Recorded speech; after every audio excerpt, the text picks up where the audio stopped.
What do you think a good university should have to give you lifelong learning experiences?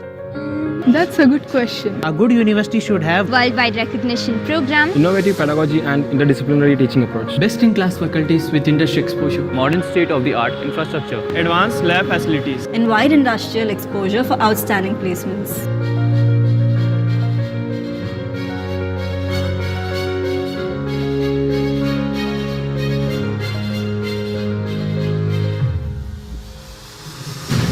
Dayanand Sagar University, a beacon of inspiration, quality, and wisdom. With a legacy spanning over 6 decades, the university is known as the pride of South Bangalore. Consistently rated as one of the top 3 universities in Karnataka, Dayanand Sagar University inspires students with unique perspectives and knowledge.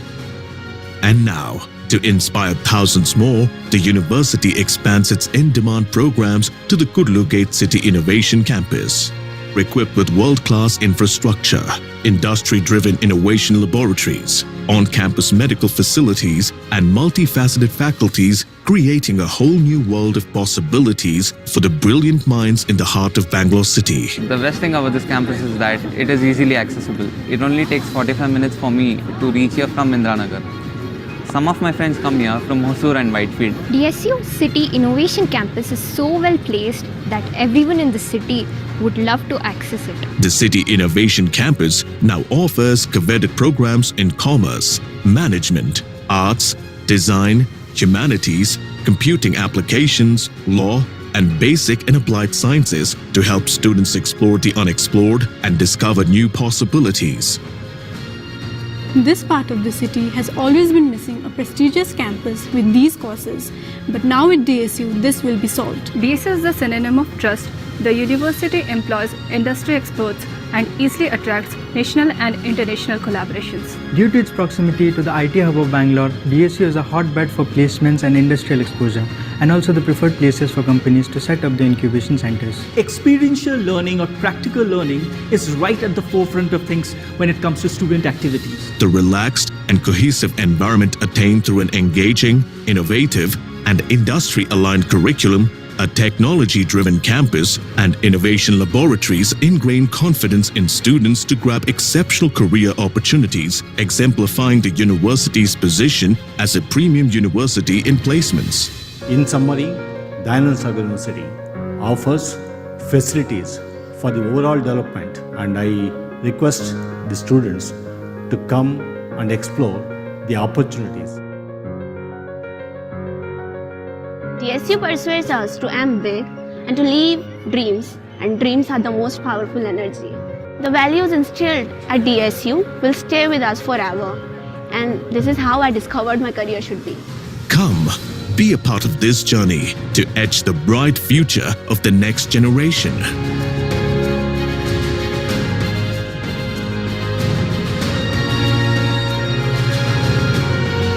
Dayanand Sagar University, live the dream. Over to you, Bhairavi. Thank you, sir. Good morning and warm welcome to all the distinguished principals, highly esteemed teachers from across Pan-India who have joined us today. It's a pleasure to have all of you here for this enlightening webinar. An integral part of Dayananda Sagar University School Development Initiative Program, that is SDIP. We are truly delighted to have such a gathering of our forefront educators from across Pan-India here with us. Dayananda Sagar University Dayananda Sagar University takes pride in being a part of the renowned Dayananda Sagar Institution, an institution known for its excellence and in education for over 60 years. It comprises of top-notch colleges, universities, schools, and international institutions. Our SDIP initiative is dedicated for advancing the professional development of educators through a variety of workshops and training sessions, prioritizing the well-being of educators, providing opportunities and pedagogical approaches for their professional development, which are crucial components of ensuring a high-quality education system. These trainings will help our teachers to stay current and improve their teaching skills, ultimately benefiting the students and the education system as a whole.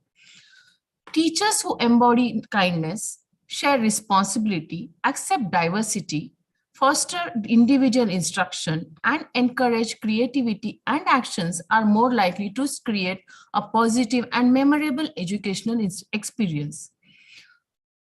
Students are likely to remember and appreciate teachers who are not only imparting knowledge but also nurture their holistic development, providing them with the tools and values needed for the success in both academic and life endeavors. To understand how a teacher's attitude will impact on a student's emotional well-being, we have distinguished speakers today with us. It is my honor to introduce you all to our first speaker of the day, Dr. K.N. Balasubramanya Murthy, Professor of Computer Science Engineering and Vice Chancellor Dayananda Sagar University, former Vice Chancellor PES University, Bangalore. Sir holds a bachelor's degree in Electrical Power Engineering, master's degree in Electrical Engineering from Indian Institute of Science, Bangalore, and PhD in Computer Science and Engineering from Indian Institute of Technology, Madras. Sir has worked as research specialist in parallel computing at New Mexico State University, USA. Sir is also a former member of Karnataka State Higher Education Council and the Academic Senate member of IIT Dharwad. Welcome, sir. Thank you, madam. Our second speaker for the day is Ms. Priyamvada Srivastava. She is a cyber lawyer, TEDx and Josh Talk speaker, podcaster. She is author of a chart-topping book named Emotional Wiring in the logic domain, captivating readers with her insightful approach. She is known for her transformative work in the field of psychology. As the founder of Let's Broach, she is dedicated to in counseling psychologists and emotional wellness coach, empowering countless individuals. She is dedicated to helping people balance their emotional wellness, and she has authored notably for her, notably she has received the few prestigious awards. To name a few are Women Face of the Year for 2023 from Fox Story India and the Remarkable Icon of the Year 2023 by APDH Mauritius. As an emotional wellness coach and a corporate trainer, she continues to inspire and empower people worldwide. Her therapy to heal people through story sessions is applauded across the globe. Welcome, ma'am. Now I would Thank you so much, ma'am. Now I will request Dr. K.N.B. Murthy, sir, to set the context and share his few wisdom of words with us. Over to you, sir. Yeah, thank you, madam. Good morning, respected co-panelist, Madam Priyamvada Srivastava, the Chief Marketing Officer, Ms. Srinivas Shinde, the Coordinator, Madam Bhairavi Chauhan, my colleagues from different institutions across the country. We thank you for joining this program on a Saturday morning. This is a program presented to you by Dayananda Sagar University, Bengaluru, under School Development Initiative Program. The objective of this program is to meet regularly, share some of our ideas, and also discuss on the concepts which of interest to all of us. This we have been doing in the last 3 years, wherein we reached out to more than 3,000 teachers across the country. And some of you might have joined this program multiple times. And this program is to create some kind of awareness, to understand what are the roles of teachers and how do we become better and better in the years to come. I'm not an expert in this area, but however, I share some of my viewpoints. I've been in this profession the last 43 years. I never had any problem with any of the students so far. Meaning, the teacher, the students get molded the way we mold them. Therefore, it's necessary for us as teachers to keep that motivation, keep that small space for the students to come and meet us. Apart from this particular thing, Dayananda Sagar University also does few campus info sessions wherein the experts are being invited from industry, R&D organizations, and institutes of eminence to share the prospects of doing a particular program of study. The various programs of study have their own requirements. Various programs of study have their own prospects. They also have lots of opportunities. That's also being brought to the student community by the university. I'm sure these programs have helped us to understand the community better. Also gives a lot of satisfaction for reaching out to more people and trying to get various insights to improve the quality of education in the university. I'm extremely happy that this university has been doing really well in terms of positioning it as a university with a difference. Coming to today's topic, the impact of teachers' attitude on students' emotional well-being. For me, about 2 or 3 words become very important. For example, attitude is one word which I picked and trying to understand what it is. Attitude is about the thinking or the feeling about something. That's what its attitudes being defined as. How do we feel? How do we think about some object, some person, whatever?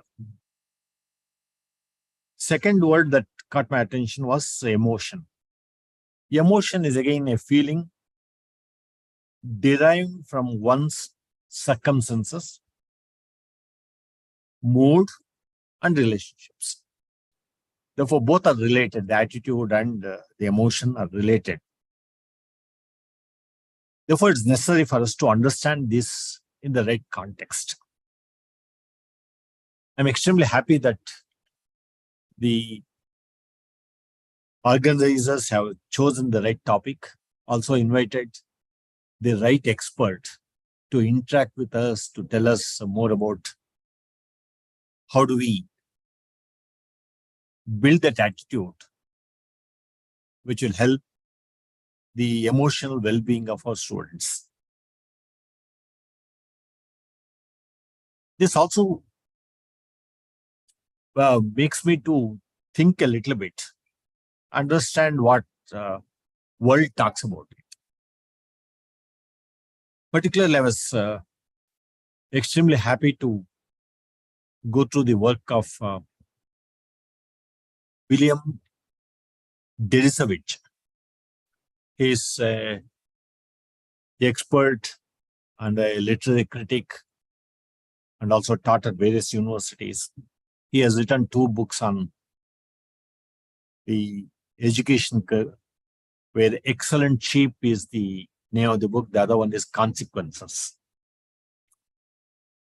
where he says the present education system is same across the globe. It's not only in India, it's everywhere. Education system manufacture students who are smart, talented, and driven. Basically, the goal driven. At the same time, the education system will also make the students to be anxious, will also make the students to have little intellectual curiosity. Therefore, the intellectual curiosity is missing in some of our education system. That's what it says. The meaning of this is we need to bring in some changes in our education system so that the anxiety in the students can be removed, can be reduced. We need to ensure that the students are happy with what we are going to do. And we also build that curiosity in the students so that they learn with a lot more passion. The second thing that he also says is that the present education system, or the kind of things that is there in the market today, has introduced a kind of fear in the students. The fear of failure is a big thing for the present day student. Therefore, the fear of failure is also being induced in the students, on account of which the students are always stressed and terrified. Therefore, people are afraid of fear of failure. Therefore, we also ensure that in our education system, we need to train our students to handle the failures quite well. How to do mistakes, how to learn from mistakes. These also have to become part of our education. Then the other thing that he also says is that the education system should lead to humility and a free mind. The students have to become grounded with higher qualifications, so they are easily approachable. That's one thing which we need to. Second, we also provide that resilience. Resilience is basically recover from a disturbance. If a small disturbance is going to happen, for example, something is not going to go well, how do we quickly recover and find out what needs to be done to ensure that the same mistake is not going to happen, the same disturbance is being avoided. Then self-reliance is another thing which the education system must teach. Then the passion for study. The passion for study has to be induced in the students. Then the spirit of inquiry. Spirit of inquiry is the questioning, the art of question. We need to question. In other words, we need to bring in that attitude of the students to understand why is more important than how. How to solve is easy. Why to solve is difficult. Therefore, we also need to ensure that the question is why is always there with us all the time. Therefore, that kind of thing is also required to be done. Therefore, it's necessary for us to understand this is the background. The education system has some of this, I should say, the shortfalls. As teachers, it is necessary for us to understand this background. And how do we incorporate some of these things in our education? How do we train our students to be much more competent? How do we train our students to keep that curiosity of learning? How do we make that our students to always come to us with a question why rather than how? How is important, but why is more important than how? Therefore, it's necessary to bring in that. Therefore, as teachers, what is that we can do? And all of us also need to understand, because I have been a teacher in the last several years. Many students like the subjects or like the courses because they like the teachers. Sometimes the aversion gets developed in the student's mind because the teacher is not up to the mark. If the teacher is not going to create that genuine interest, if the teacher is not going to create that kind of ambience for students to learn, sometimes the teachers, the students get some kind of aversion. Students feel that, yeah, this subject is boring. This subject is not good because the teacher is not good. That's how I look at things. Therefore, it's necessary for us to understand if somebody is not doing well in the subject, it means the teacher is not good.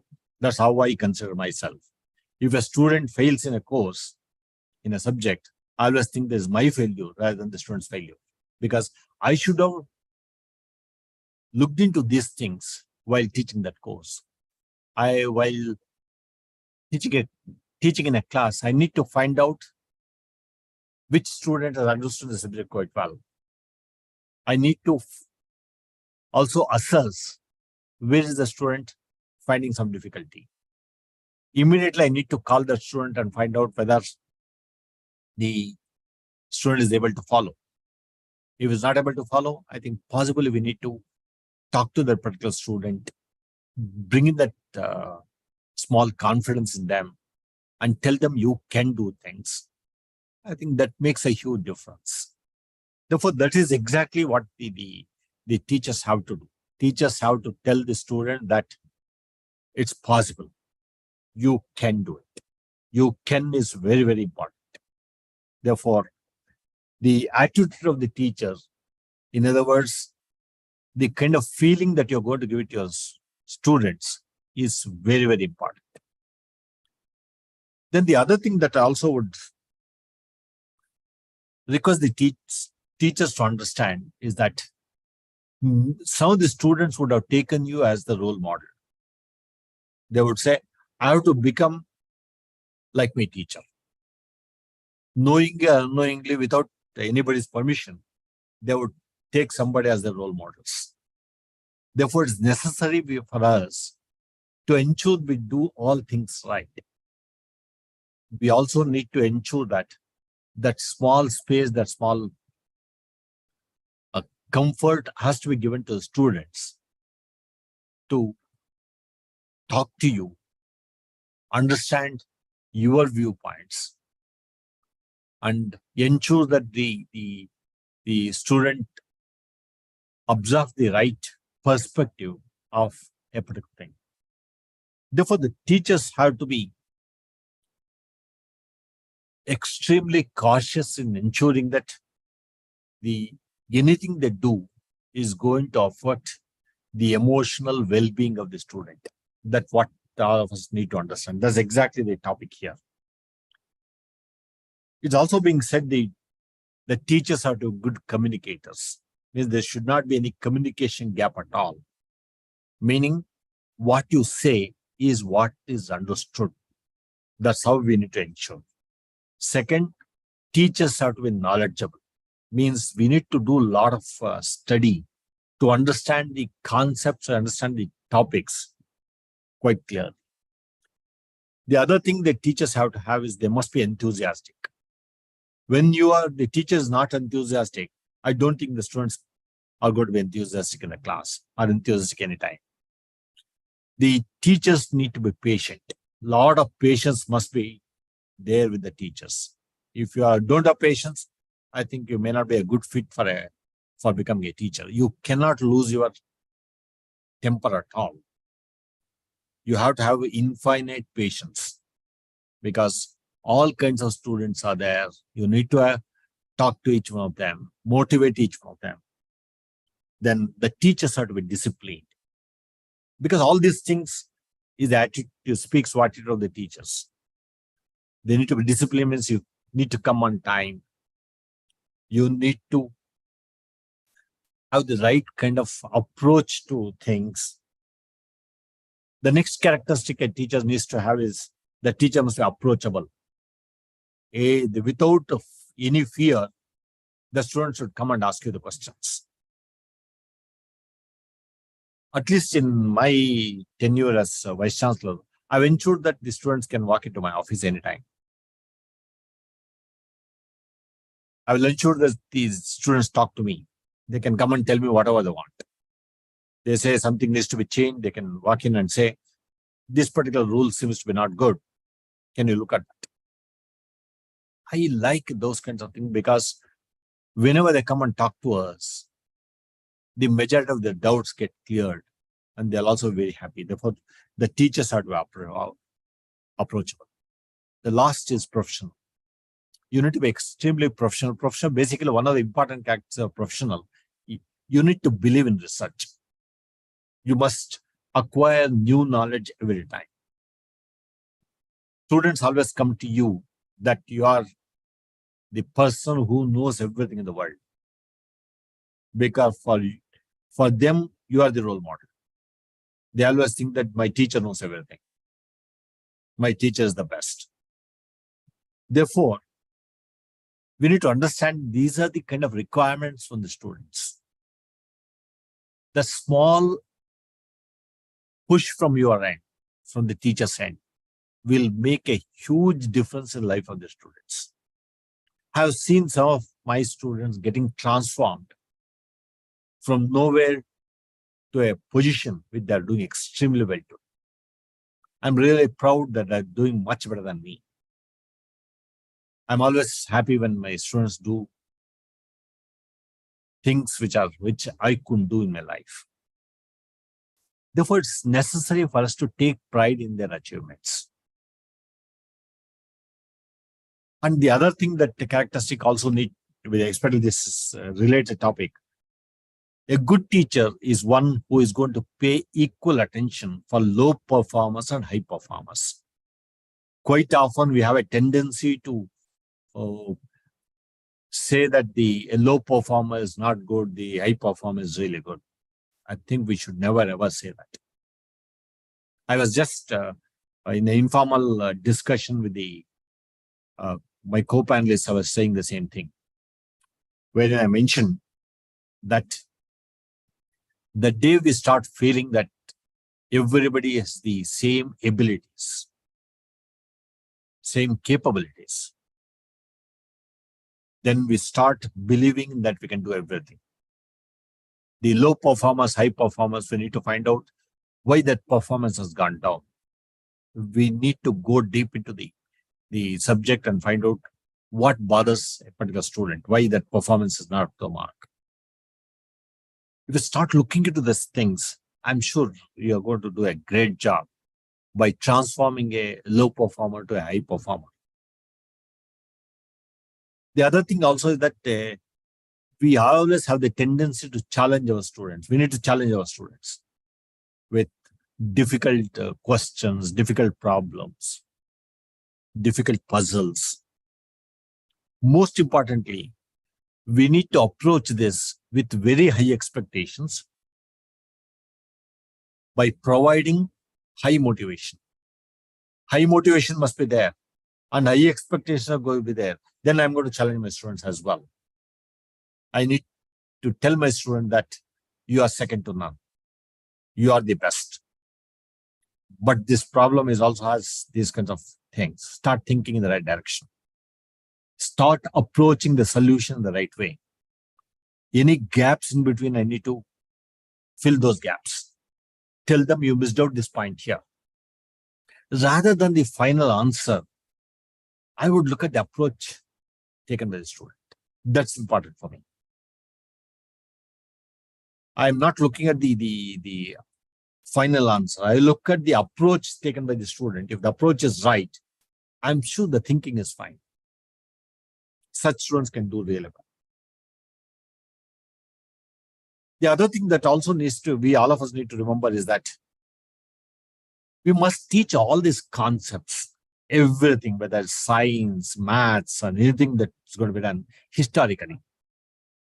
What do I mean by that? You start from the beginning and trying to find out how these things have evolved. Let's say I'm going to teach trigonometry.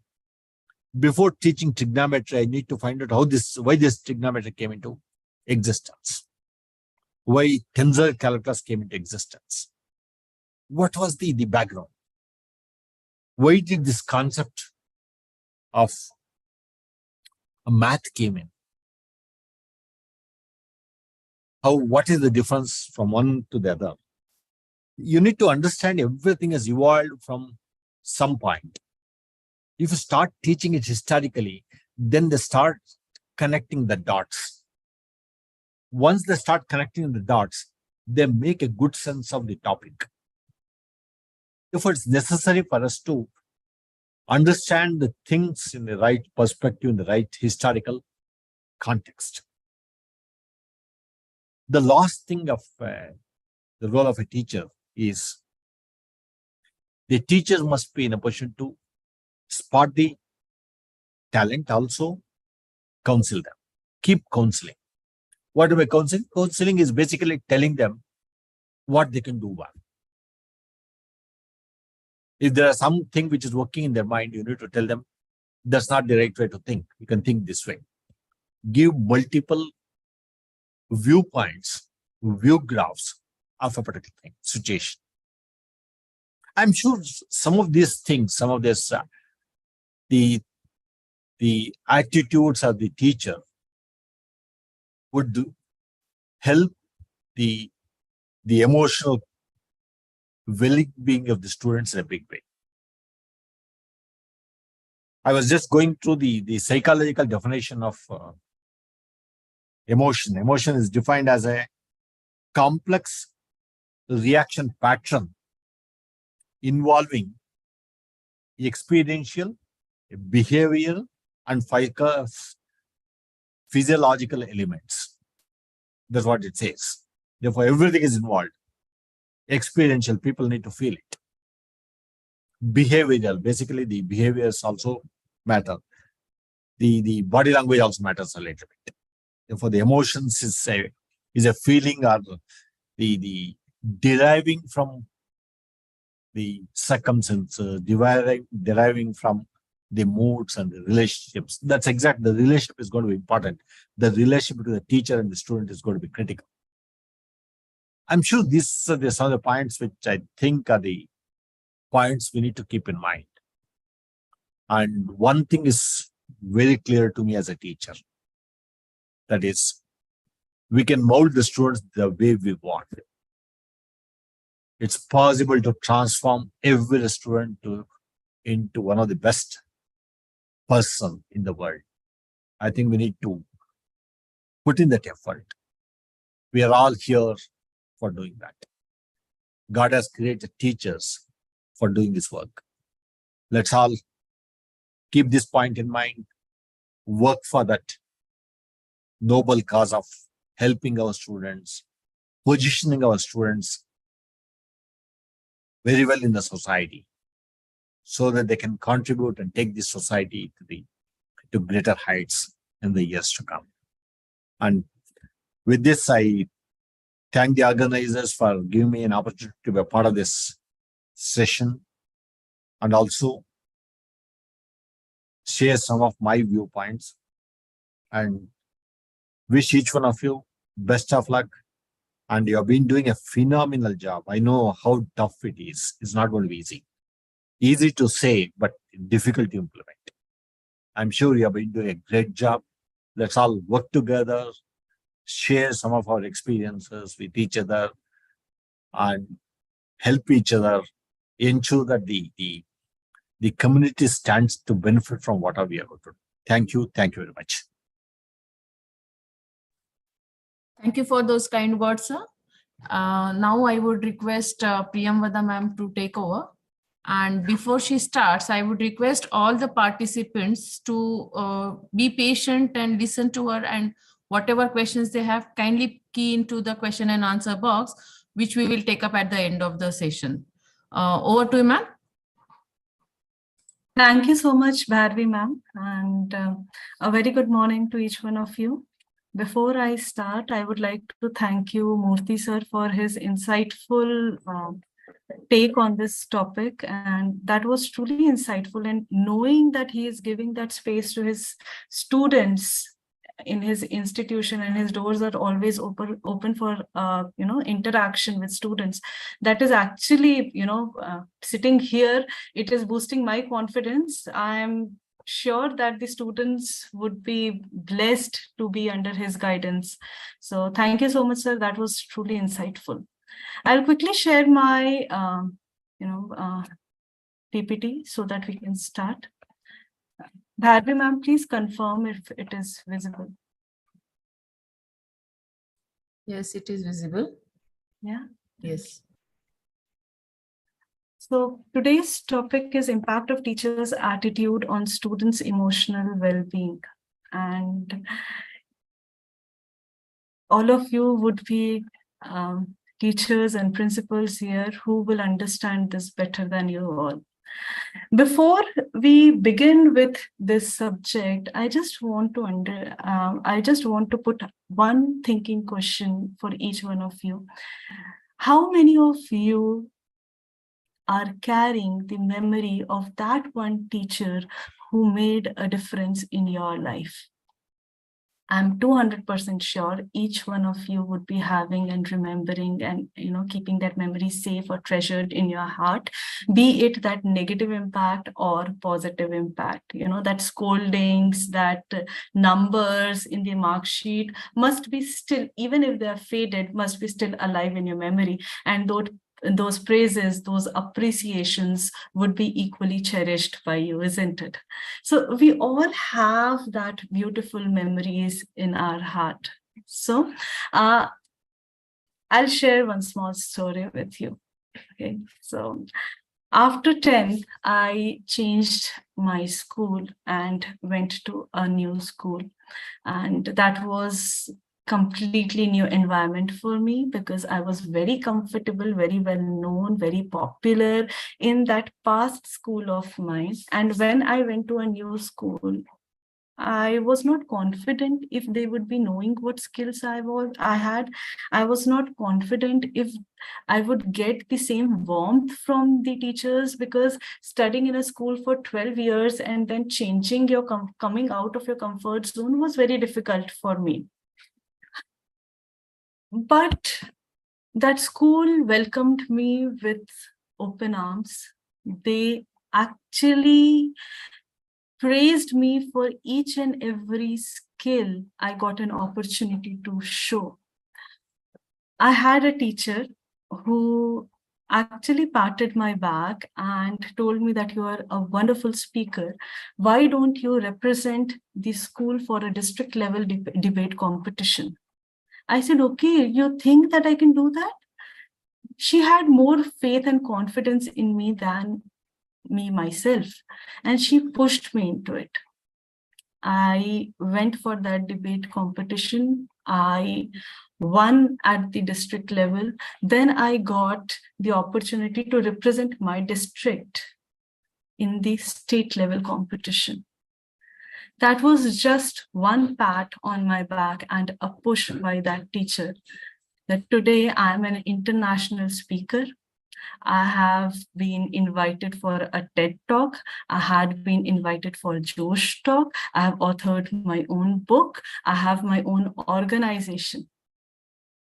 So why I'm sharing this very personal story with you all is only because I want each one of you to understand and connect with this story of mine. That one sentence that I'm sure you can achieve it changed my life, and didn't change my life for just those 2 years, changed my life forever. Because if you would have gone through my profile, you would have noticed that I'm a lawyer, I'm a psychologist, I'm a speaker. I have done a lot of things. And if somebody asks me, what is your expertise? Trust me, it becomes difficult for me to filter and tell them. And it is only because of the teachers in my life. And it is not that I was always appreciated. I even got the scoldings. So thing is, when we keep our teachers in our heart, their words changes our life forever. Their scoldings still resting, in our dusted memories, peeps at times and corrects us whenever we do something wrong. Honestly, I'm carrying all the memories which my teachers gave me. And for some other student, be it their biasness or be it their positive or negative feedback for me, but I owe my teachers a big time. You know what?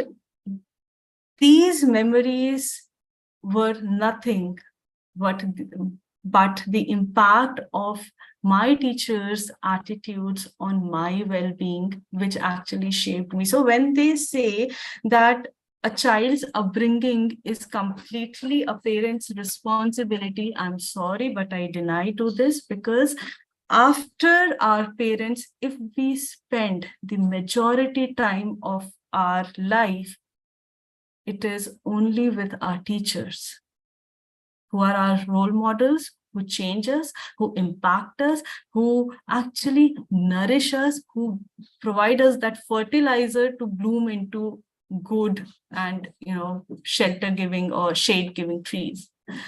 So today we would be talking about this topic, and I will quickly, I've already introduced the topic to you, and Sir has given us a very good insight. He has actually prepared the platform. So we will quickly start with the second, agenda. So I'll read out this. So we'll discuss the teacher's emotional landscape and the educational and emotional toolbox of every teacher, and the students' emotional canvas, because it is always two sides of the coin, which together makes a coin legitimate, isn't it? So we'll quickly discuss about the students' emotional canvas and teachers' emotional landscape. We'll talk about the symbiotic relationship, like the one which I gave as an example, my personal story in the introduction.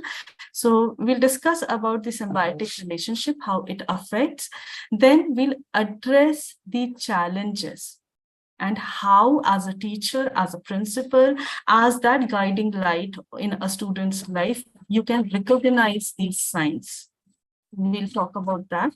Then we'll quickly discuss how you can empower these changes, how you can implement these. Time and again, I'll be coming up with few things which will actually give you a highlight of how you can implement, or what are the things which you can implement in your lives on the personal basis to bring that change. Every little change counts, isn't it? And then we'll be open for questions. So you can put up your questions after that. The teacher's emotional landscape. So when we talk about the educator's emotional toolbox, it is nothing but your emotions, a range of techniques and tools you use to understand your own emotions, which is very important for you all to do. So teachers' emotions plays a significant role in the classroom and beyond the classroom. Our emotions can influence the way we, influence the way we interact with our students, the way we teach, and the overall atmosphere of the classroom. If we take that particular example, for example, if you are feeling stressed or anxious, it might be difficult for you to create positive and supportive environment in the classroom, because as humans, we are very used to carry our emotions and then express it at the wrong place at the wrong time, and by the time we realize, the damage is already done, isn't it? So a teacher who is feeling angry or frustrated may lash out at their students. The cause might not be your student. It might be some some debacle with the on the road while you were driving in the traffic, or supposedly your maid didn't turn up, so you could not get your breakfast on time, and then you were late to reach the school. So it can be anything which we carry with us, and then we just express it at the wrong places. So what is exactly an emotional toolkit? An emotional toolkit is a range of techniques and tools you can use to cope with your own emotions. So before we understand somebody else's emotions, it is very important for us to understand ourselves. And this particular toolkit, sometimes, strong emotions make us feel overwhelming and difficult to deal with other things in our lives. So preparing a toolbox like your first aid box in such times actually becomes handy. We'll discuss what is it, but the one question which would be popping up and just making you think, what is this toolkit? And okay, now that I know this toolbox, how can I make this toolbox, or what all should be included in this toolbox? So everyone's emotional toolkit is different, like your situations in life, like your canvas where you actually the personalities you deal with, the behavioral aspects, the situations you are in, the conflicts you are having would be different. So will be your emotions. So depending on what helps you to deal with your particular emotion is the best way your defense mechanism should come handy in such moments of crisis. Why is this emotional toolbox so important? Because it actually helps us in regulating our emotions. Okay, so when we create such a toolbox in our mental mapping, we actually can use it to cultivate self-awareness and emotional resilience, which ensures that we are equipped to provide emotional support effectively to ourselves first. Now, creating and using your emotional toolkit will help you to manage your stress, your anxiety, your fears, or other challenging emotions. It will change your negative belief and patterns. You will feel more in control of your life and also less like your emotions are controlling you. So basically, it is all revolving around you. Now, even if we have a toolkit with us, how can we actually be, using it, or how it can change the experience that our students might be going through, or how we can change the classroom experience for them. So it is important for teachers to be able to regulate their emotions. When we say there are various varieties of emotional kits, and for this I just want to pick up one case study which is related to your work profile. So there was a teacher, and he was scolded by the principal for not giving good numbers to his students, or for his students failing in a particular exam. And what happened, this teacher had an immediate class after his meeting with the principal. Principal said, I don't know what you do in the class. I don't know how you go, what you teach, whether the students are understanding the concept or not. There's a lot, you're always late. I never see you organized. And this is reflecting in the studies and the numbers of our school, which will impact our school's admissions. And there was a lot of things like A to Z, from his teaching skills to the school management, to the marketing policy, to his family affairs. The principal covered everything. He made sure that every point is touched so that the teacher might perform well in the next academic session. After this meeting, the teacher went to the class. Obviously, he had so much to answer to the principal, but he preferred not to reply back. How can you answer your boss? So all that frustration, all those anger, all those sadness and non-appreciation, everything he was carrying inside him, and he entered the class. A student, he just rose and said, "Good morning, sir. How are you today?" He said, "What nonsense is this? Why aren't you all studying?" I was just 5 minutes late. I had a very important meeting and you do not understand. It is such an important lesson. Let me take a test. He tested the students, failed each one of them, scolded each one of them, punished each one of them. And all these students lost their interest in that particular subject.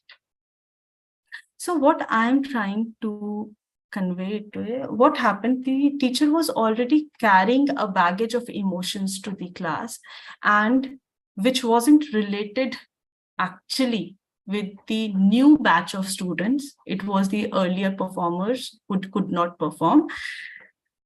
He, at that very instant, shut down all the scope, all the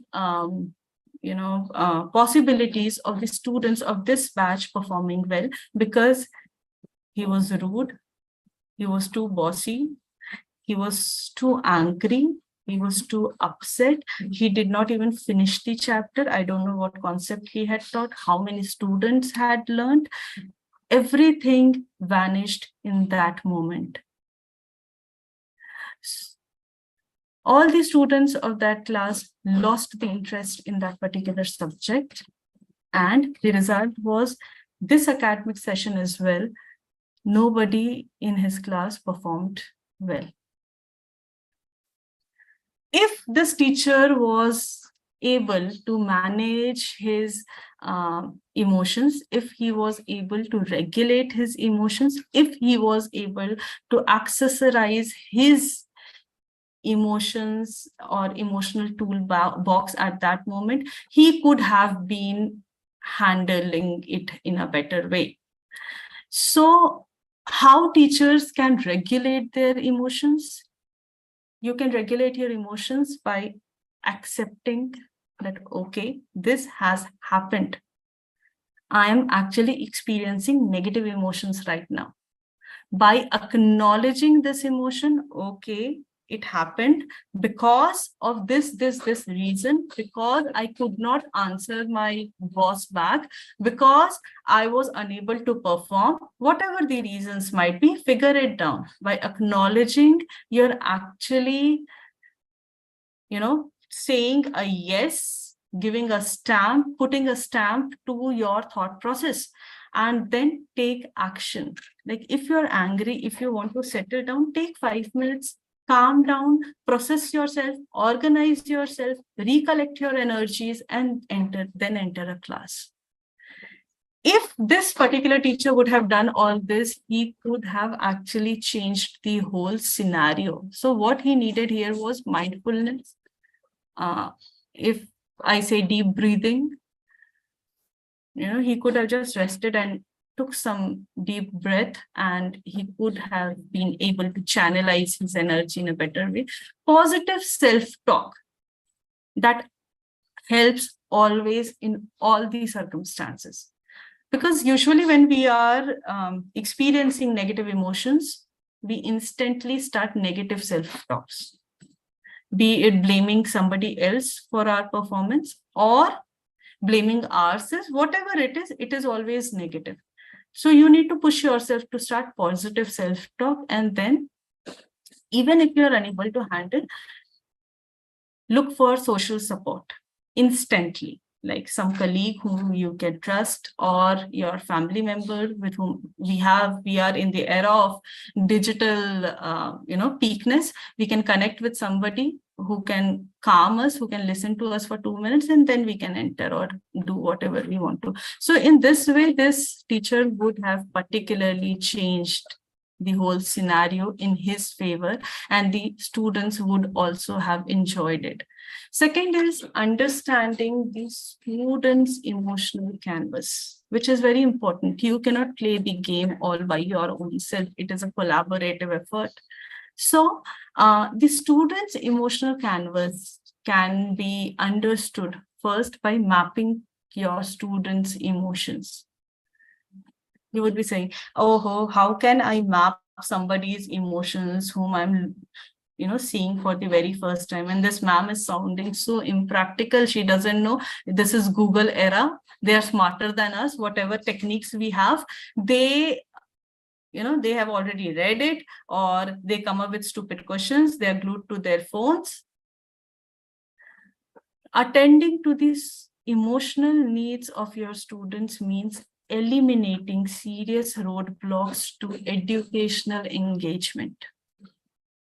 It also means helping students develop their emotional skills necessarily to be successful, both inside and outside of the classroom. Like I had mentioned you, it goes beyond the classroom. So explicitly, when I say teaching students how to navigate sticky social situations and to advocate for themselves in the classroom provides a good mode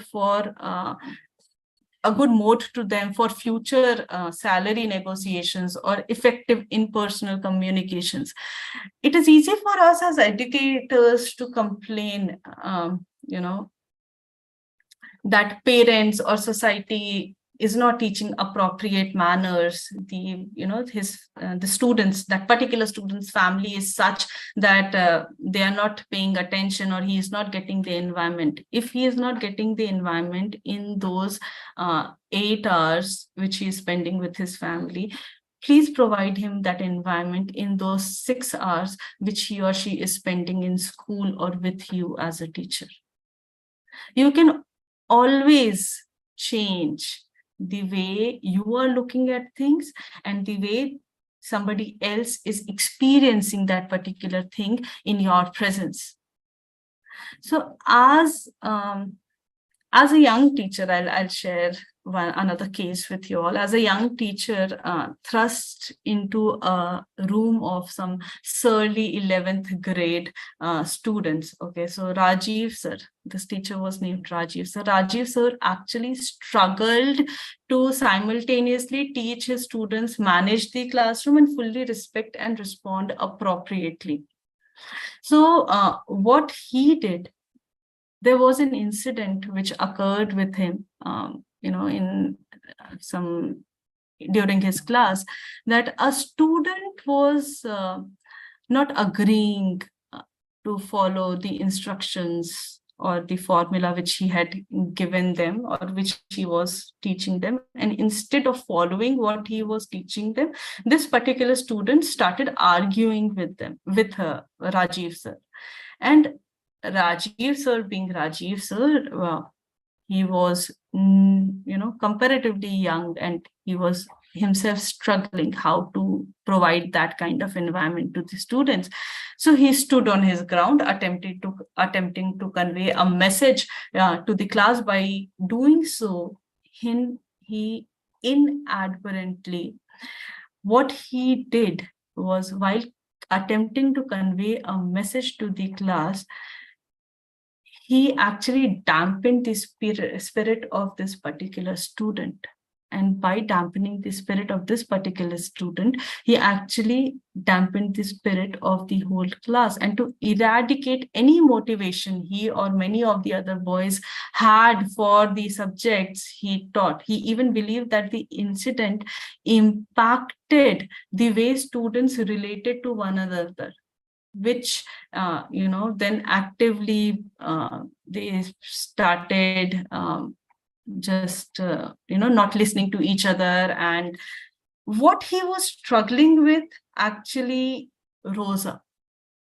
And it rose up to the extent that when Rajiv sir went back to his home and he was working on his desk, he went back to this incident.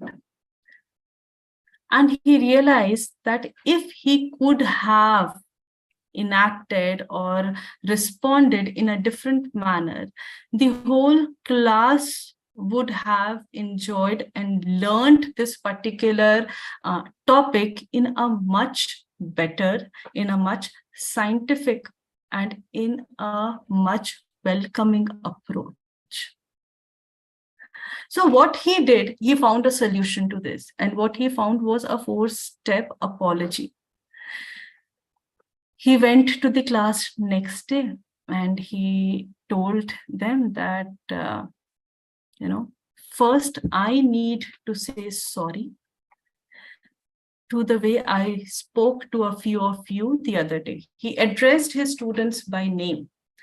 And by doing so, he also named this particular incident. And he said, I didn't give you much of a chance to be heard, and that is not very kind or respectful. In the future, I want each one of you, as well as me myself, to be a little more patient.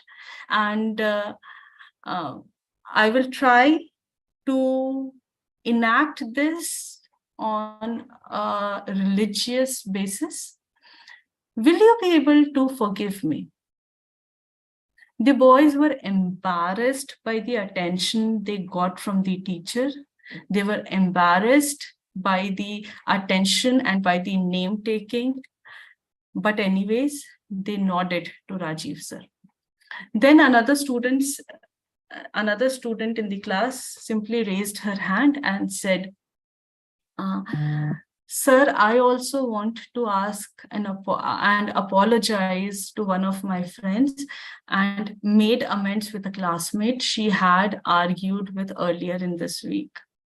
And this exercise actually changed the whole environment of the classroom. The classroom culture changed in small ways, which he had never expected. This just one gesture of Rajiv sir changed the mindset of the students he had in the class. And this is a real, trust me, a true case story.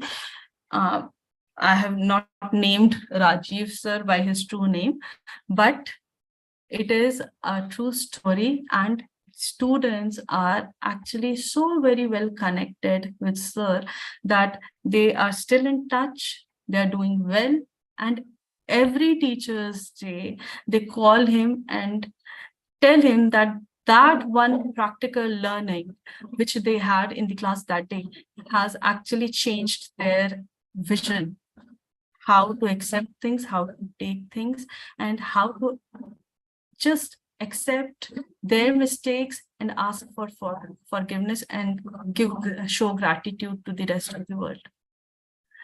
So when we talk about fostering emotional intelligence, we'll be discussing this in our upcoming topics. But what is more important here is when we talk about fostering emotional intelligence among students, you can initiate it by respecting and accepting their individualities. No person is same. Every individual is different. And so no one common rule book can work upon the rest of the 80 students in the class. You need to amend it a little if they can be amended for every individual to upscale their individuality. Now, talking about the symbiotic relationship, and I've divided it into different parts. First is positive teacher and student interaction. When students feel supported by their teachers, they are more likely to feel safe and take risks.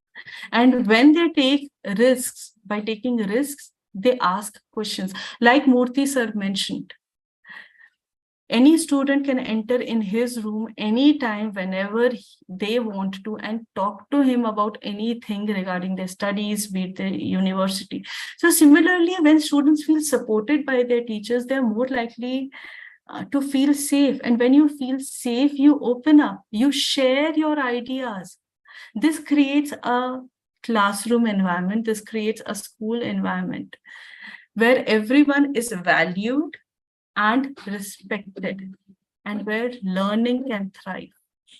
So all you need to do is, you just have to be little empathetic and understanding, encouraging and positive, fair and consistent. It cannot be like, today my mood is nice, so I'm happy and I'm giving you all the liberties. Tomorrow I'm upset, so you'll not get any liberty. It cannot be like this. And also culturally responsive. Many of us are, posted in some different place. And being India so big and huge, we have different cultures at every milestone. So you also need to appreciate them. Acceptance is one thing which changes the attitude of any individual, and it changes the learning pattern. Why in a class of 40, there's only one topper and rest 39 are second, third, fourth? Why in a class it cannot be that all the 40 students are good performers? It is only because, the one who is performing well is appreciated, is getting all the attention, is actually performing well because they are getting that scope. And the rest of the students in the class, even when they have been given equal opportunities, are unable to perform because they are creating their own mindset. It is their own mental process which they have been processing because of the attention the student whose rank 1 is holding, is getting from the school. So it is very important to have supportive teachers, and this attitude can foster a safe and nurturing learning environment. Teachers who are empathetic and understanding create a space where students feel comfortable and coming to them with their problems and concerns. It helps students to build their confidence and resilience. Being fair and consistent will give and establish clear expectations about you and about your students. It will enforce them consistently, which helps students to feel safe and secure. So teachers who are culturally responsive, they create a classroom environment that is welcoming and inclusive for all students. They do not feel that they are not being, appreciated, or there's some kind of disharmony in the class. Now, the ripple effect. Remember the story which I shared with you all. What was that? That was the positive impact of my teacher on my behavior, which took me to places. So when we talk about the ripple effect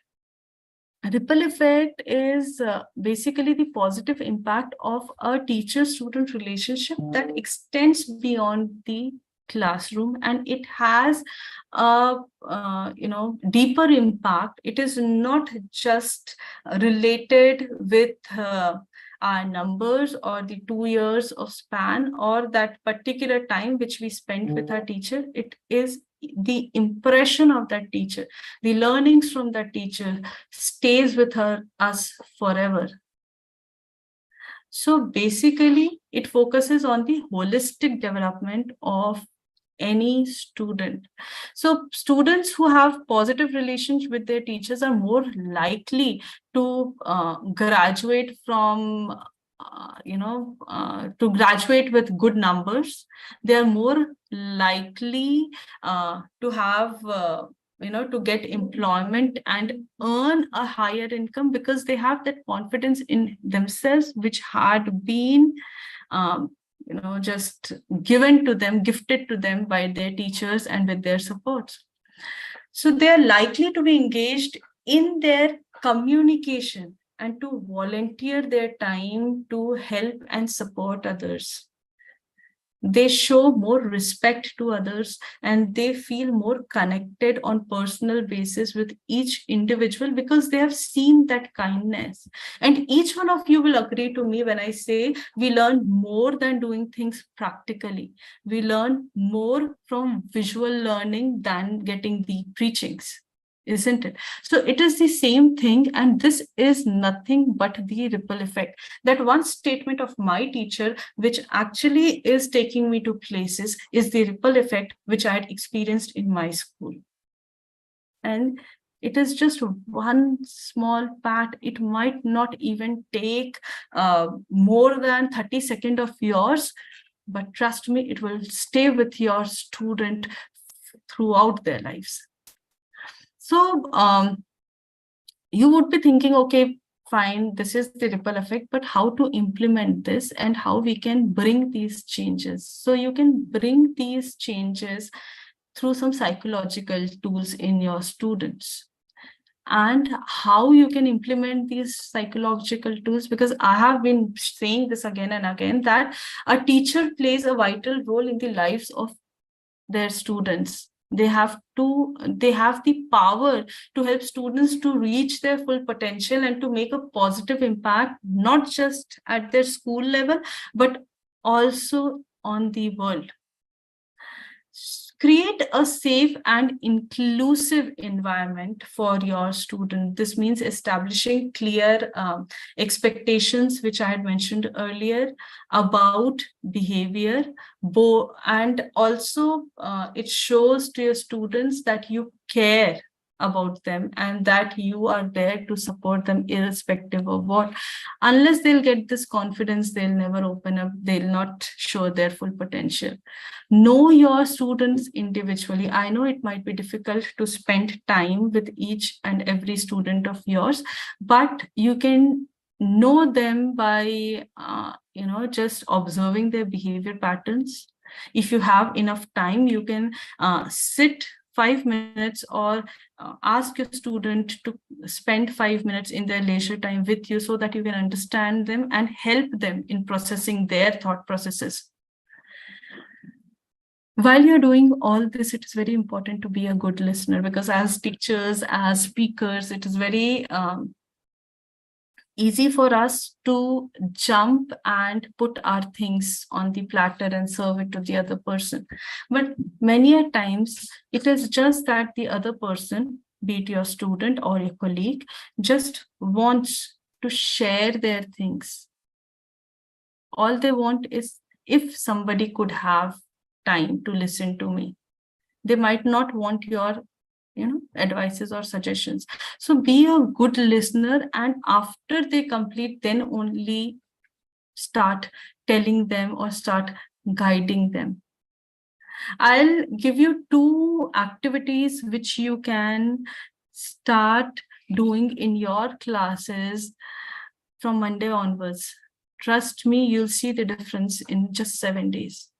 One is circle sharing. It is nothing but just create a group of students and give them opportunity to share their thoughts and ideas.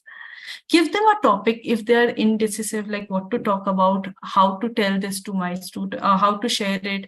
Give them that platform, because you'll have to do this hand holding for them to bring them out of their fears, to bring them out of their negative emotions, to bring them out of their behavioral patterns, to provide them a successful career and a successful future. You'll have to do this hand holding, because you are not just teachers, trust me, you're life mentors.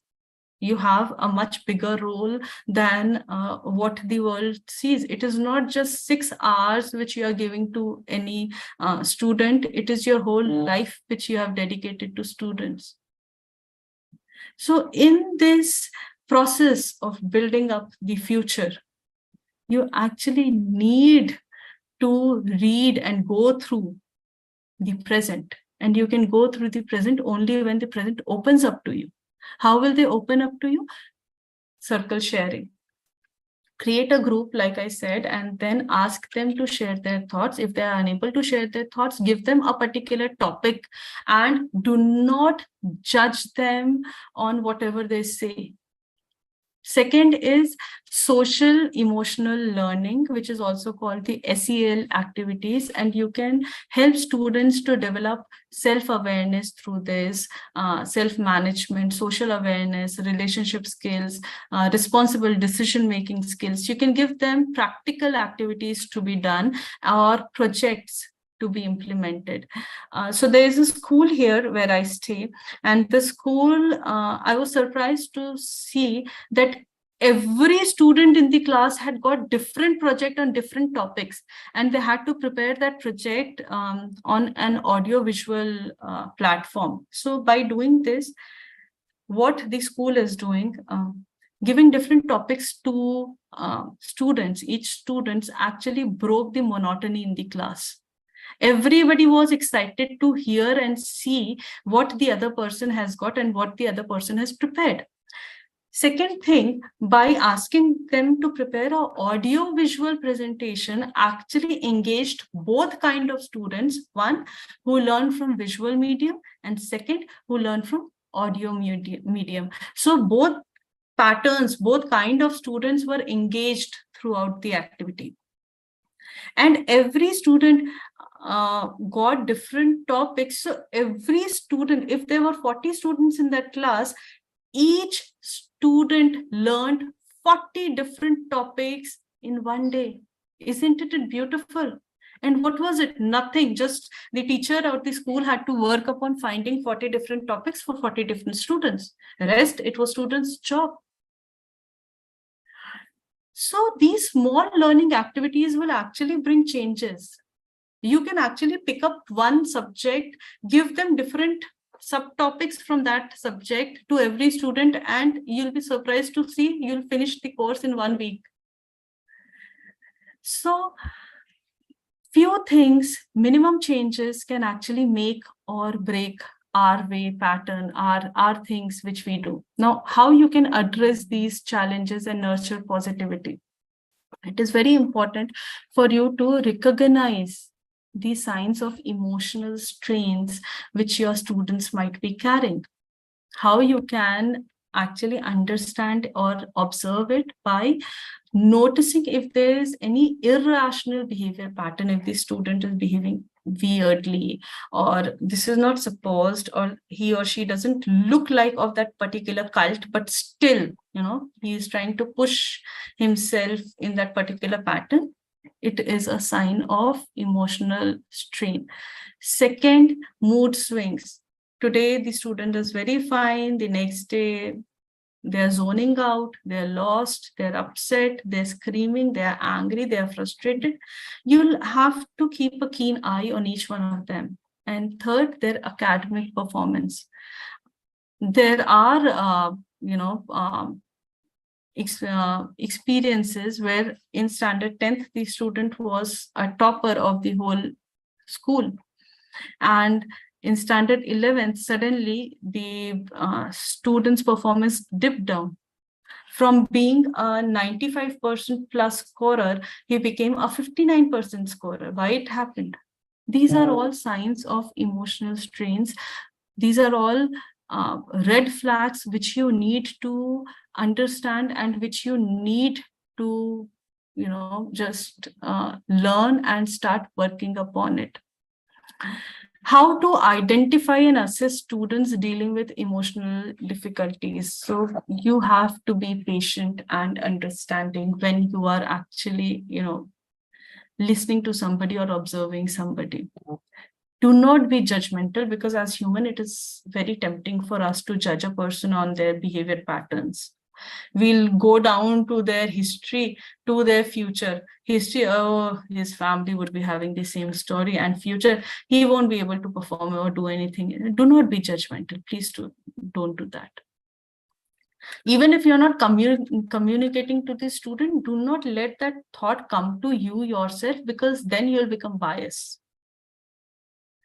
Second, be supportive and encouraging. Respect the student's privacy. When I say respect the student's privacy, if your student or if you have observed something in a particular student, please do not, share it with anybody.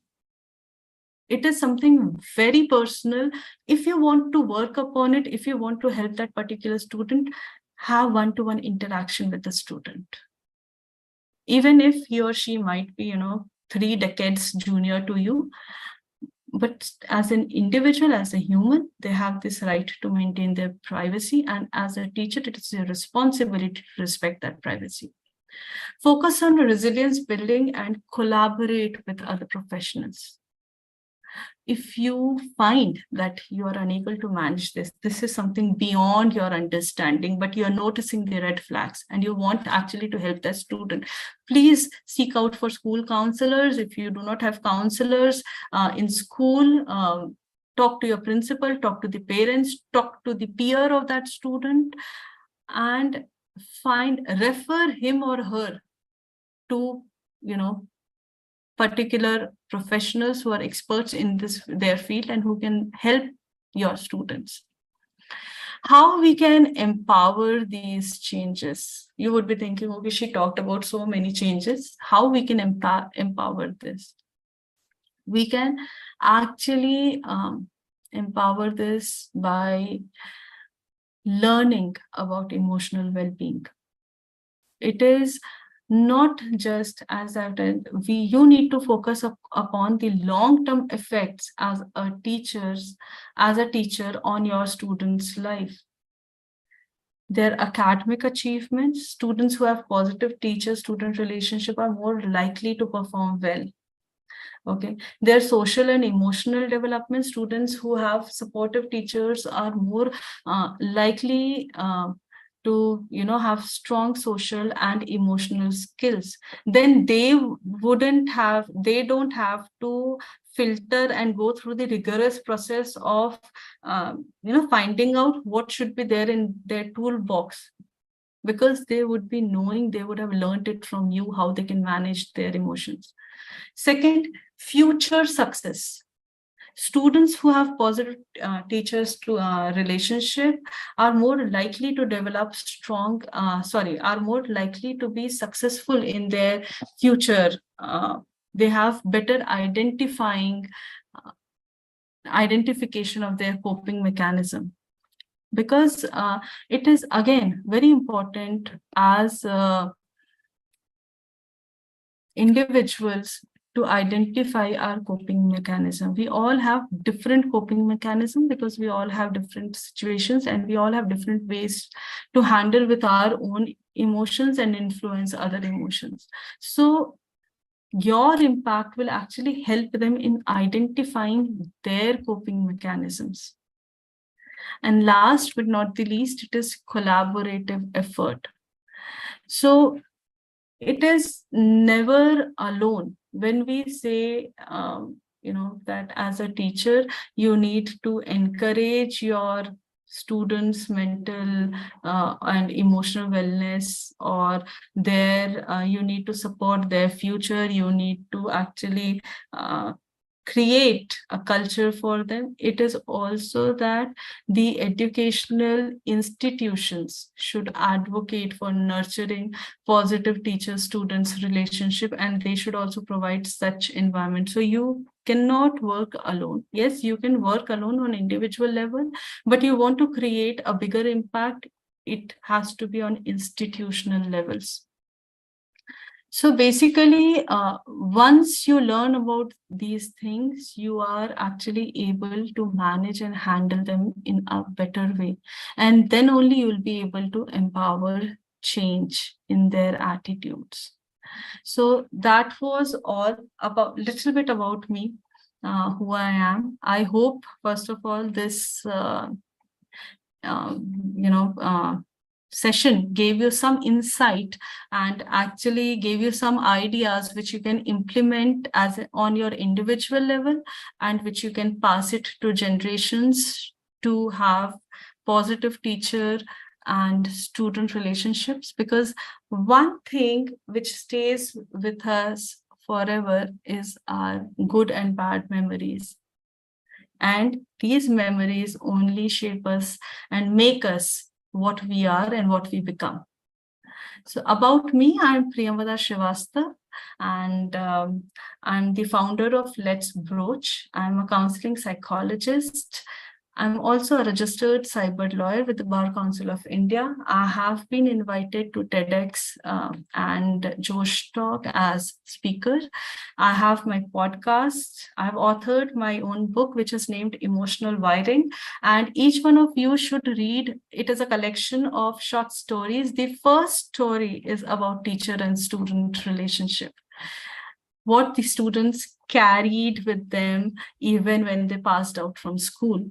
So I'm a trainer and also an emotional wellness coach. You can contact me on the given details. That is all from my side. Thank you so much for listening me out. Yes, That's a wonderful ma'am. session. Thank you so much. Yes, sir wants to say something. So Priyamada, it was really a wonderful insight. As we spoke yesterday also about this, we know the segment. The segment is, bunch of passionate people, but what comes in front of them? You look at other years. You have 10 years of schooling, so good time there for development. Look at university, 3 to 4 years, so good time for development. But look at this junction of PU college, the class 11 Yes, to sir. class 12. The journey is just 2 years, but very important, Absolutely. very, very important. And as you know, rightly said by the Vice Chancellor, rightly pointed out by you, the more the positivity that we show towards the student, he will remember this. And Absolutely. memories are there, good and bad. But we are not here to create bad memories. We are here to create good memories. We feel proud when the students achieves good feat today in their life. And we all should be proud. When the class begins, maybe a class 11th or a class 12, the student joins into it. We are given a bunch of 60 students, 80 students, 100 students, whatever you call it as per your institution. It's a blessing to the teacher. We know it's a job. One, we can do it as a job. Second, it's a blessing. We have been given 60 students, 80 students, and we need to shape their careers. We need to build the future in them. So why not do it positively? Why not I really put in life into my profession and bring the smiles on the face? I think if teachers are able to understand this well, I'm sure teaching will always be a noble profession. Oh, very, very, very well said, sir. Absolutely, I agree with you because, I don't even call them students. For 2 years, you are nurturing lives, be it Right. 80, be it 40, be it 100. So it is not just the responsibility of 2 years which you are holding on your shoulders. It is the responsibility of next 60 to 80 years, which you have on your shoulders, which you're shaping up. It is the responsibility of how you're shaping up your country, because Correct. these students today, tomorrow will represent your country. And when on a public platform, like I named my teacher today, if she will get to hear this, she will remember, oh my goodness, yes, this is the same girl. Correct. And then you'll realize that this is the change which I have created. This is the, tree which was nourished by me when it was just a small plant. So that is the responsibility which teachers, and that is why they are guru sabse mahan. So that is why they have been kept at that place. Correct. So participants, your chance of putting in the questions in the Q&A box, and over to Bhairavi, because I'm sure she must have already got some questions. Over to you, Bhairavi. There are so many questions. I don't know which one to take first. Still, we'll just go one by one. There's one question I've received. How can teachers' attitudes create a safe and supportive learning environment? This is an anonymous question. You can support the positive learning environment by giving space to your students. First, they should open up. That is very important. And they will open up only when they'll feel comfortable and safe in your presence. You can make them feel safe and comfortable by not being judgmental about what they're asking from you. That very moment, you'll break that wall, and you'll initiate a session of positive and positive learning, and this relationship will actually nourish like this. So stop judging them, or stop giving them those looks that, oh my goodness, what kind of question you're asking. It can be a repetition. If you have to repeat, please do not mind and even after repeating it for 20 times, your student, I know it is very difficult. Everybody loses patience. When we lose patience with our kids, our own children, it is very easy, with so much pressure at your job place, you can easily lose your patience in that circumstances. And I've explained it so many times, go do it yourself. please ask that child might not be an audio learner. He might not be able to concentrate on what you are speaking or what you are trying to preach that child. Ask that child to spend some 10-15 minutes with you in your staff room. Sit with that child and try to understand his learning capabilities and go down to that level and please reteach that topic, whatever it is. By doing this, the child will never again shy away from asking you.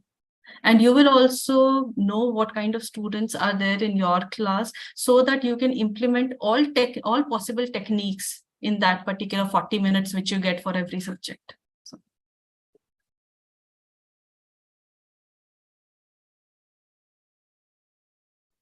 I definitely agree to what you say.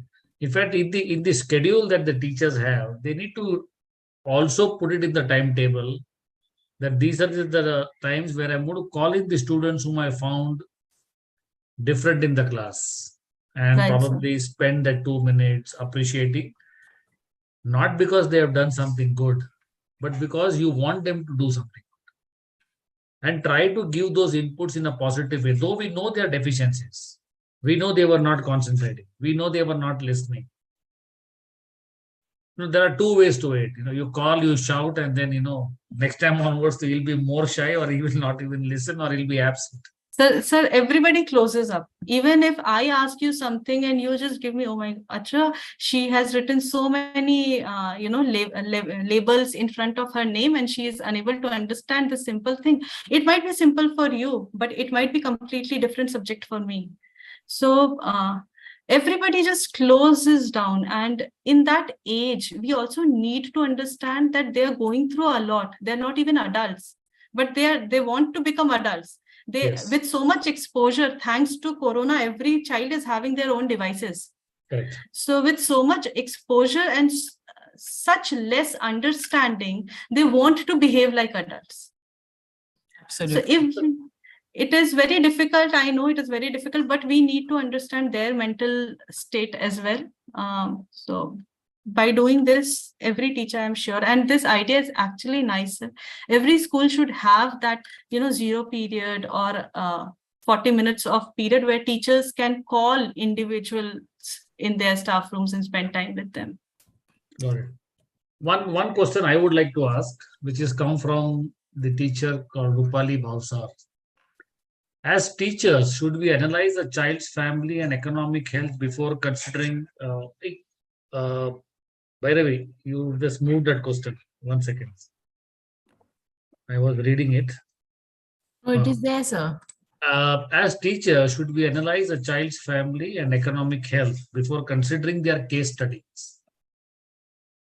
Yes, as teachers, you should actually, because among the 40 students, or even if you have 10 students, everybody would be from different backgrounds. Right. Everybody would be culturally as well as economically different. In some house, they might be wealthy, rich, but they do not like overspending on things. So getting jazzy devices or spending too much on clothes might be a taboo in that family, which would, affect the child's mental health and seeing others getting other things so easily. So they might just become a close shell with their own thought process, with their own rule book of understanding. They might not be able to respect what their family is trying to preach them, but appreciate at their peer what they are having, what they're getting so easily. Things would be very difficult for them, and that will actually start affecting in their learning abilities also, because a person who's satisfied and content is more open to learning and is open to implement changes in their life. And a person who's not satisfied and content, also relationship satisfaction also matters, is not satisfied and content, closes down, and they start they have that demotivation in life which always pulls them back. So if you have this opportunity to understand the family dynamics and the economic health of their family, it will actually help you in understanding the child's mental structure. But again, this differs, for, which class of student is it? If it is a student from a younger class, all of that is required. But when you look at a student today from a class 11th or a class 12th, you unless you really see something very, very, concerning, of high level of concerns, then I think definitely involvement of family is, it is just for you to check. As a teacher, for you to check, because you are likely to give a solution, but you do not know the background. And so you are doing just a bit of background activities so that you are able to confirm whether this is going to be the right approach. But nevertheless, if you are having different levels of disparity, or maybe the trouble that you're seeing in a child, to certain cases, you will definitely have to go to the level of parents. Yeah, over to Sir, Bhairavi. I just want to add one thing to your statement. It is also with standard 11, 12 students also, it matters, because in 11, 12 is the time where they need to go out for coachings and tuitions to appear for different examinations and competitive exams. And if a child whose parents are willing to spend 2 lakhs in FitG, and a child whose parents are not willing and they are sending them for personal tuitions, there's a mismatch, and that creates the barrier. So it always helps for the school teachers to look into this perspective and provide whatever they can in their limited scope. So in that case, what I would like to add, there are some students who are from vernacular mediums also. Some are from Hindi. So at that point of time, what will be, sometimes the teachers also will have to think how we have to go ahead with our teaching. So what can be done? That was one question actually here. So when we are just talking about these differences, now we first spoke about financial differences and, so this is also one kind of difference. So actually, in such circumstances, see, every child, every student, every individual has basically 3 kinds of learning abilities. One is either they learn from visual things, they see something, observe something, and then learn. Second is they learn from audio. They listen to something and they just imbibe it and start, practicing it. And third is the kinetic. They practice it. They actively get involved in something and then start learning it. So even if there is that vernacular differences, you can check if the child falls in which of the learning category. You might not be that fluent with his or her personal dialects or understanding, but then if visual helps, you can provide him with some visual. If kinetic helps, you can provide him with some practical activity. And this is because I was a science student in my school, and I actually learned most of the things in the laboratories, those chemical reactions, and by doing it, I observed it, and it's still as fresh. After that, I did law, I did psychology. Everything was not related to science, but what I did in the labs stayed with me. So you can provide that platform if it is possible for you. Okay. The second question here is, what are the potential benefits of positive teacher-student relationships for student well-being? First of all, though sir had said that we should not treat it as job, but the best thing or the best positive benefit is job satisfaction. Now, I always love going to universities to take sessions for students, because these children are the only, people on this earth who give their instant reaction, whether you're good or bad. So you can see how engaged they are. You can see how involved they are. And if they are, then you are actually doing the best job on this earth. It will give you job satisfaction. It will give you mental peace. When you'll see them growing, you will, as an individual, actually start growing. Your growth will be equivalent to your students' growth. When Murthy sir mentioned that my students are doing much better than what I am doing, and I'm so proud of them. It was not just a statement, it was a feeling. And this feeling every minute makes him think that whatever I'm doing is worth spending my time, energy in it. So that is what you'll get as a teacher. Okay. Sir, you're on mute. Yeah, got it. Here there's a nice question from Mr. Satish. He says he's appreciated this session, saying nice session and very fruitful too. The question here is, recent students are very socially aware, and it's like they check our knowledge and skills. In that case, how to deal with these kind of students?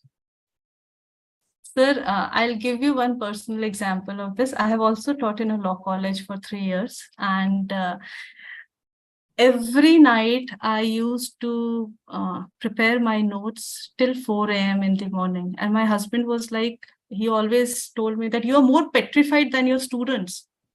Okay. I used to rhyme because they sit with Google and they'll come with, recent cases, names which I'm not aware of. So I need to stay updated.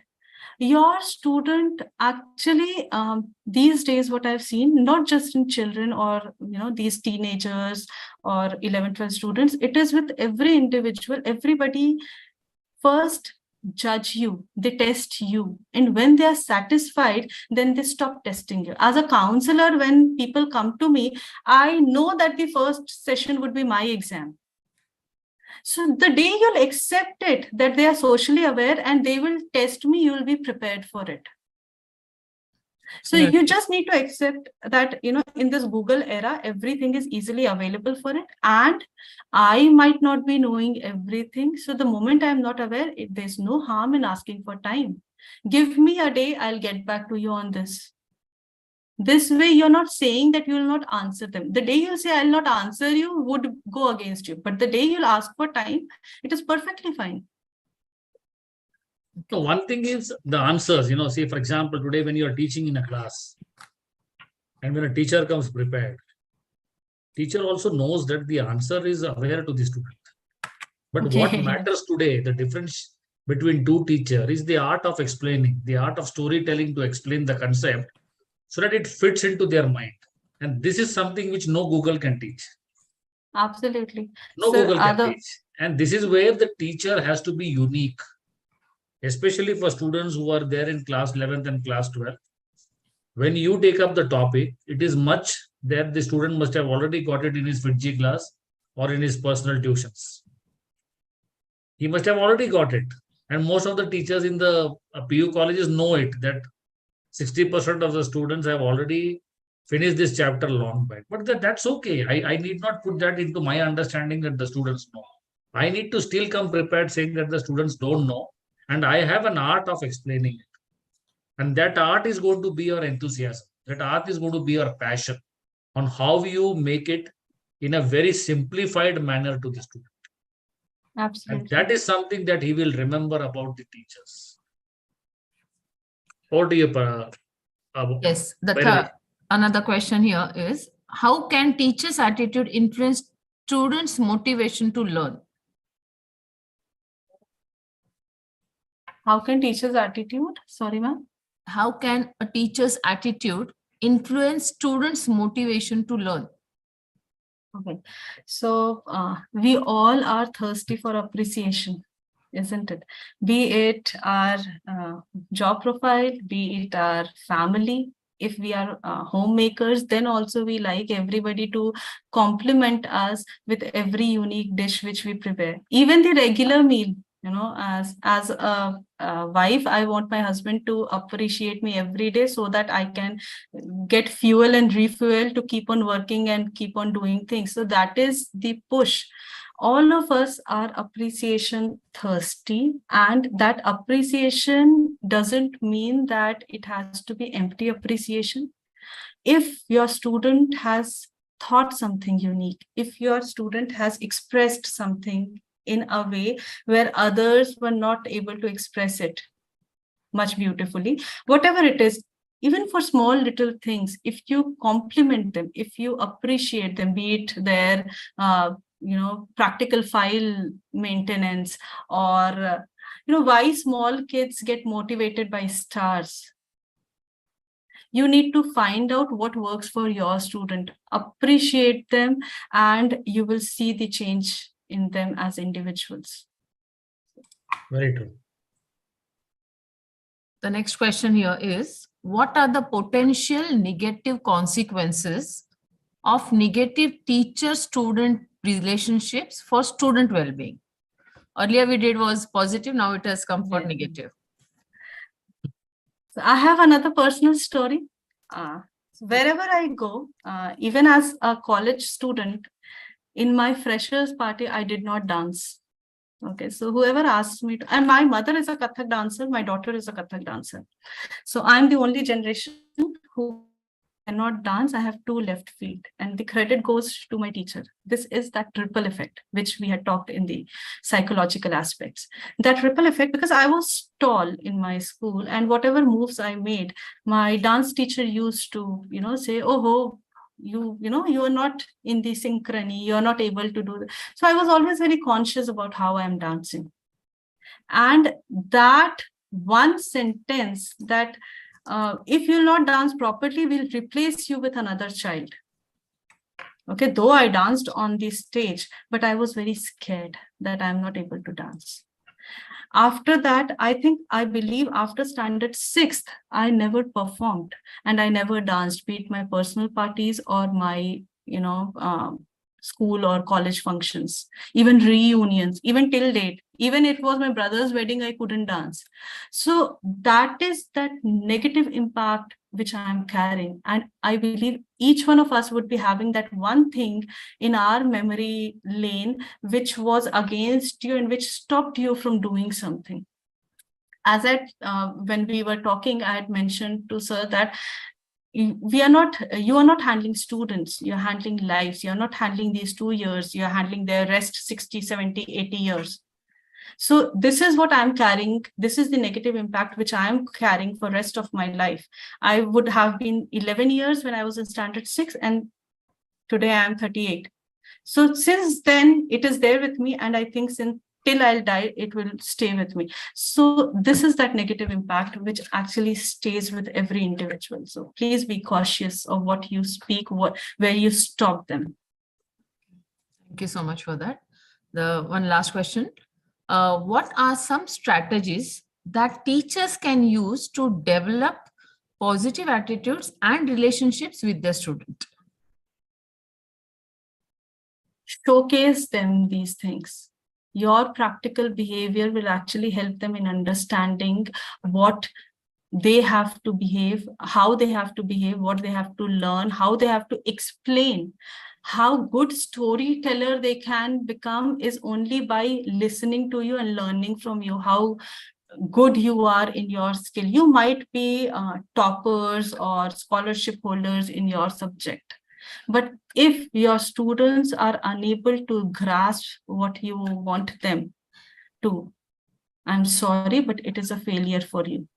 So it is very important for you to showcase them the right things so that they can replicate you. And there's no better feeling than this when you see that, okay, today I actually did something good. And when you see your student repeating it, like Rajiv sir, the case I shared with you, he said sorry to one student and the whole class started raising their hand and started saying sorry to each other.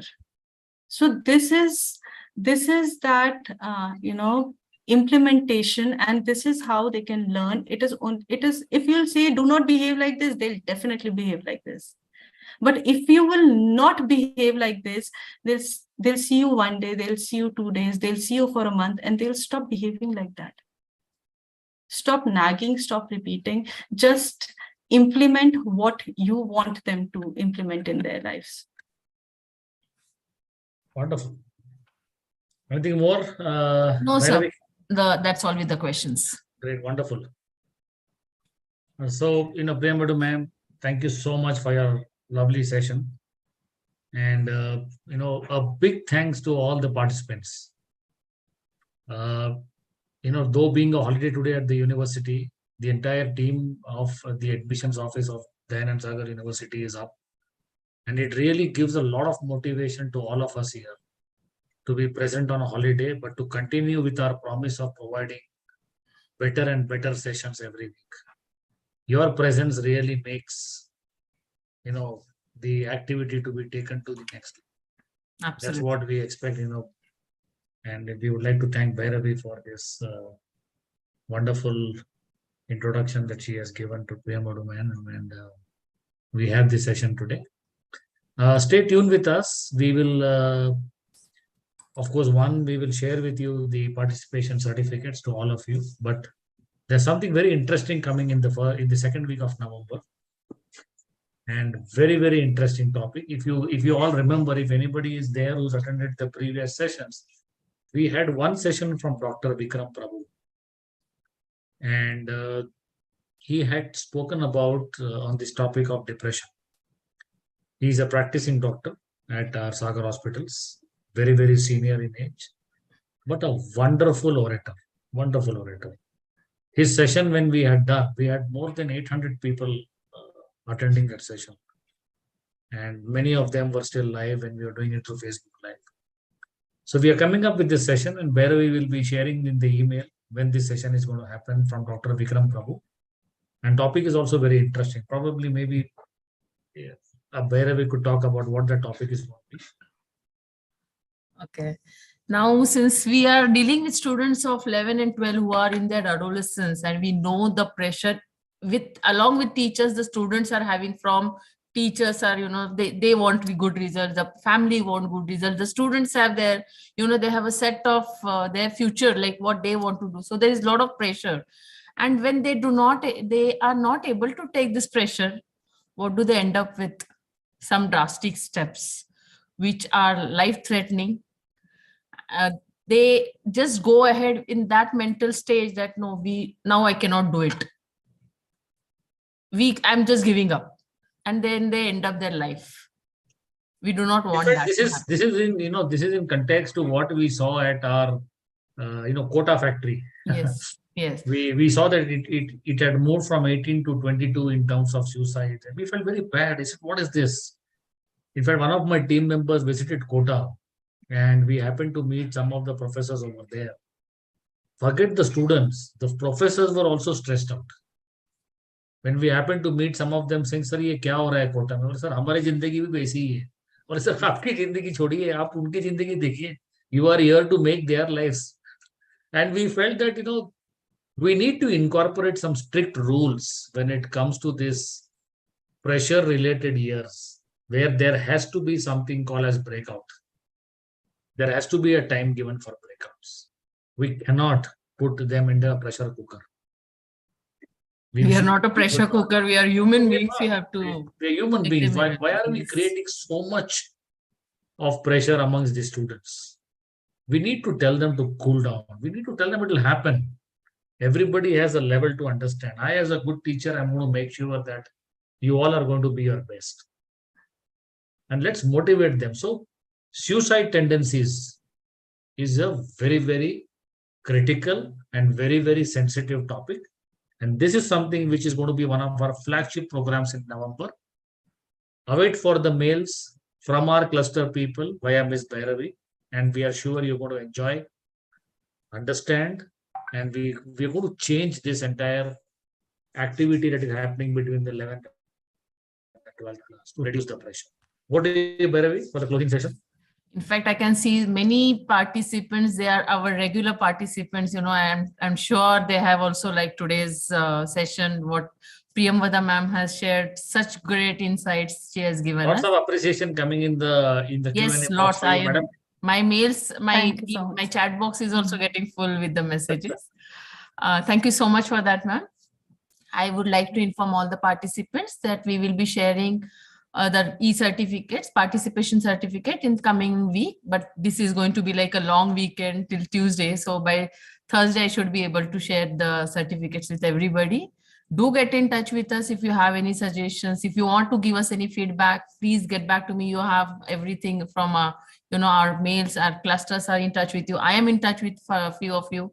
So do get in touch with us. And also an input to all the schools. If you want to go ahead and conduct a special session where you would like to invite, Priyambadu ma'am over there, Priyambada ma'am over there, and she's always available. She has already shared her contact details to you when she was presenting it. The schools are most, the principals are most welcome to get in touch with her.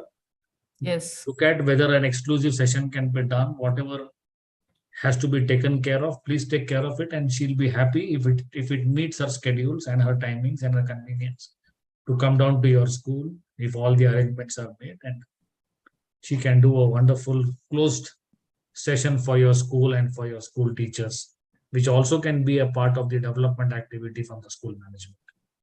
Yes. We will be happy to know if she also gets, because it's going to be motivation for us that our school development initiative program is, going to such level that, even the trainers are happy and the teachers are happy. Thank you so much, ma'am.